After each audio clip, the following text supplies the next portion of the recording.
Olá pessoal, tudo bem? Boa noite.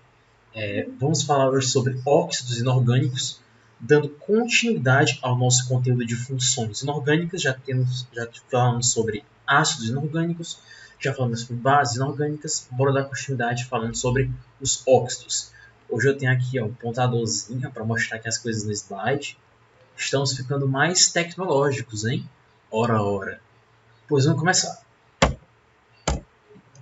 Uma coisa que não muda é a incapacidade do professor de conseguir passar os slides. Consegui. Pronto. Primeiramente, o que vai ser óxidos para nós? Entenda que um óxido é um composto binário de fórmula X ou Y, em que o oxigênio é o elemento mais eletronegativo. Zayn, entendi? Nada. Ok, vamos lá. Composto binário significa que são dois elementos químicos. Binário, dois elementos. De fórmula é X ou Y. Pode ser qualquer elemento, certo? E O é o oxigênio. X e Y vão ser os índices deles, ou seja, o número de átomos que eu tenho de cada um desses elementos nessa molécula do óxido, certo? Molécula ou substância, bora dizer assim. Então, é um elemento ligado com oxigênio, em que o oxigênio é o elemento mais eletronegativo. Se vocês forem lembrar, bora colocar aqui, ó, aquela fila de eletronegatividade. Fui ontem ao clube, briguei e saí correndo para o hospital. Vocês lembram disso, certo? Lembra que a ordem é essa. O flúor é o mais eletronegativo, seguido por oxigênio, nitrogênio e etc. Você vê que o oxigênio ele está bem aqui, ó. Ele é o segundo elemento mais eletronegativo dentre esses ametais que a gente coloca nessa fila. Ou seja, ele vai ser mais eletronegativo do que a grande maioria dos elementos. Quase todos. Então, por exemplo, CO2 é um óxido, porque é um composto binário, em que você tem carbono ligado ao oxigênio, e o oxigênio é mais eletronegativo. SO3 é enxofre ligado ao oxigênio, é o trióxido de enxofre. NO2, que é o dióxido de nitrogênio. O AlO3, que é o trióxido de dialumínio, certo? Em todos esses casos, por exemplo, posso ficar aqui horas e horas falando possibilidades, em todos esses casos, obedece esse critério que eu falei. São compostos binários, oxigênio é o mais eletronegativo, então posso chamar esses compostos de óxidos, tá certo? Agora, se eu pegar, por exemplo, o flúor, que está aqui, e ligar com o oxigênio, forma um composto binário, certo? Mas isso é um óxido? Não, não é um óxido. Por quê? Porque, nesse caso, quem seria mais eletronegativo? O flúor. Então, não se encaixa como um óxido, certo? Então, o OF2, por exemplo, não é um óxido, certo? Ele vai ser o quê? Eu posso dizer que isso aqui vai ser um sal, como a gente vai ver nas próximas aulas. Vai ser o fluoreto de oxigênio, por exemplo, certo? Mas óxido não é. Tudo bem? Então, composto bem simples. Binário, oxigênio mais negativo, fórmula é X, OY. Lembrando que o oxigênio vai ver que geralmente está do lado direito da fórmula molecular, certo? Como é que eu vou dar um nome para os óxidos? Já dei uma palhinha para vocês, falando da nomenclatura daqueles outros óxidos que a gente falou no começo, certo? Para os óxidos que são moleculares, deixa eu passar logo aqui para uma parte um pouquinho mais à frente, depois eu volto aqui. Deixa eu classificar primeiro os óxidos para vocês, certo? Existem algumas classificações possíveis para os óxidos. Vocês vão entender por que eu venho aqui primeiro e depois eu vou voltar para lá, certo? Primeiramente, nós temos uma classificação que vai dizer respeito à acidez ou basicidade de um óxido. Mas como assim acidez e basicidade? Isso aí não é para óxidos? Aliás, isso aí não é para ácidos e bases? O que tem a ver isso então? Ora, se eu pegar um óxido e colocar ele numa solução aquosa, a tendência é que ele dê àquela solução um certo pH. Ou um pH básico, ou um pH neutro, ou um pH ácido. Certo? Então, por causa disso, a gente pode classificar em óxidos mais básicos ou óxidos mais ácidos. E como é que a gente vai classificar isso? Primeiramente, a gente tem que entender o conceito por trás. Quando eu tenho um óxido básico, significa que quando eu adicionar ele a H2O, ou seja, a uma solução aquosa, esse óxido vai reagir e vai produzir o quê? Ora, se é um óxido básico, eu vou produzir o quê? Adivinha? Uma base. Certo? Então, por exemplo, o CaO, que é o óxido de cálcio, quando eu coloco na solução aquosa, eu formo o hidróxido de cálcio, que é uma base. Quando essa base se dissociar, forma Ca2+, e 2OH-, duas hidroxilas. Então, vai dar para aquela solução um caráter básico, certo? O que explica porque eu chamo de óxido básico. Outro exemplo, se eu pegar o monóxido de disódio, por exemplo, que é o Na2O, monóxido porque é apenas um oxigênio e disódio porque são dois átomos do elemento sódio.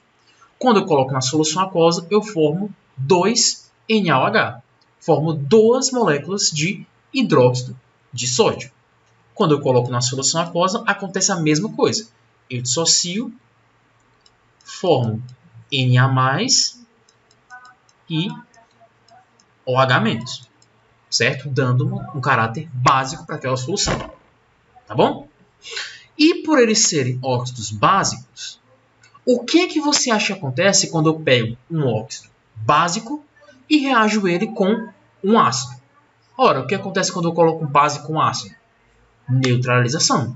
E quando neutraliza, eu formo quem? Formo um sal e formo água. Então, quando eu coloco um óxido básico para reagir com ácido, eu vou ter essa neutralização. Certo? Pegando esses mesmos dois óxidos aqui. Se eu reagir, por exemplo, o CaO, o óxido de cálcio, com o ácido carbônico, eu vou produzir CaCO3 e H2O. Produzo carbonato de cálcio e água. Certo? Mesma coisa acontece aqui no segundo exemplo. Se eu pegar o monóxido de disódio, reagir com HCl, com um ácido clorídrico, vou produzir um sal, que é o NaCl, que é o cloreto de sódio, mais água. Certo? Então, aqui, nesses dois casos, eu tenho uma neutralização. Certo? Neutralização. Então, essas duas reações são possíveis com os óxidos básicos. Ok? O que é bom a gente ter em mente quando eu falo de óxido básico? O que você vê em comum entre o CaO e o Na2O? Zaya, não entendi. Vamos olhar para esse elemento aqui e para esse elemento aqui. Primeiramente, o cálcio. Ele é de qual família da tabela periódica? Família 2A. E o Na? Família 1A. Esse daqui, o cálcio, ele é o metal alcalino terroso e o Na é o metal alcalino.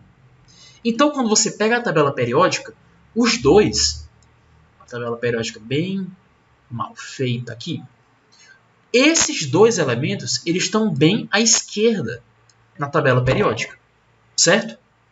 Quando eu tenho um elemento que está bem aqui à esquerda da tabela, vai ser um elemento que tende a ser um elemento mais metálico.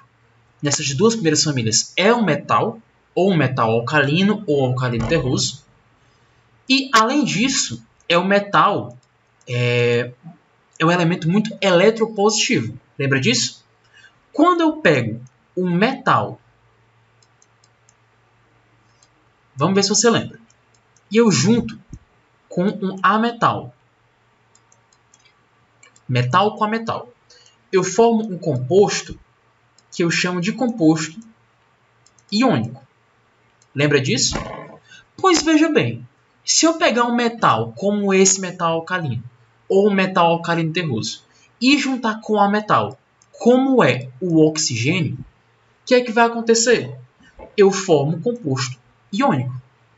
E nos óxidos básicos, geralmente quem está lá presente são compostos como esses. metais alcalinos terrosos, ou, em geral, compostos que têm um NOx mais baixo, certo?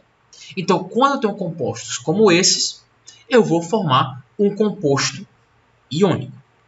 Então, eu digo para você, os óxidos básicos são óxidos que formam compostos iônicos, certo? E você vai ter, geralmente, ligado com o oxigênio, metais da família 1A, metais da família 2A, ou outros que tenham um NOx baixo. Lembrando que, se, por exemplo, eu vou considerar o Na2O, o NOx dele aqui vai ser mais 1, porque ele é da família 1A.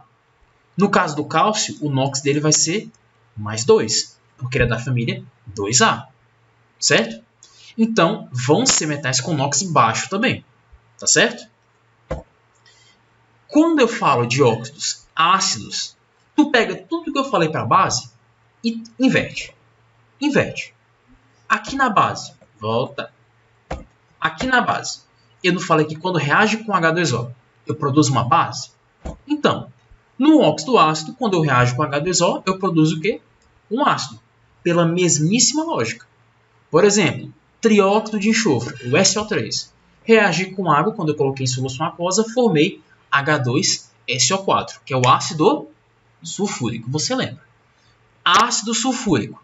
Quando eu coloco na solução aquosa, por exemplo, formo 2H+, mais um íon sulfato, mais um íon SO4 2-.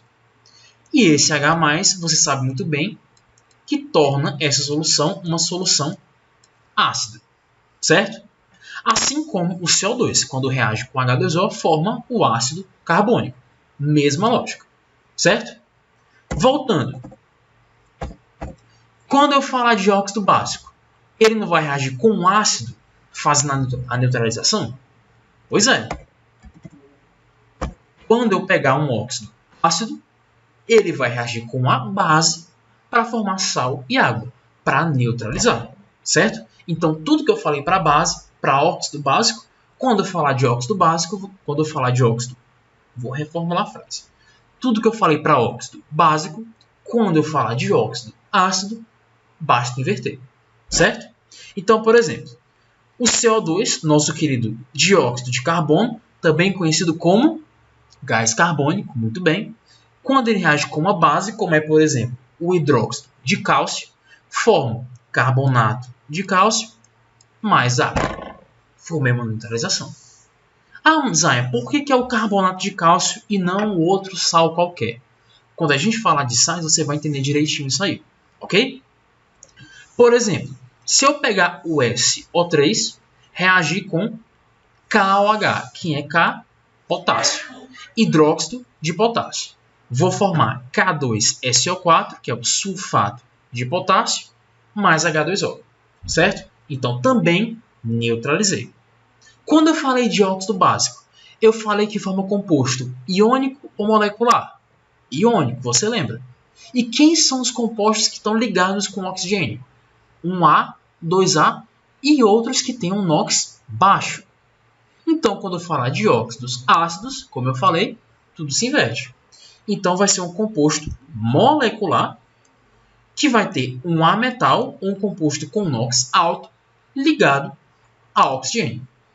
Tanto é que, olha quem está aqui, SO3, CO2, enxofre, lembrando, enxofre é A metal, carbono, lembrando, carbono é A metal.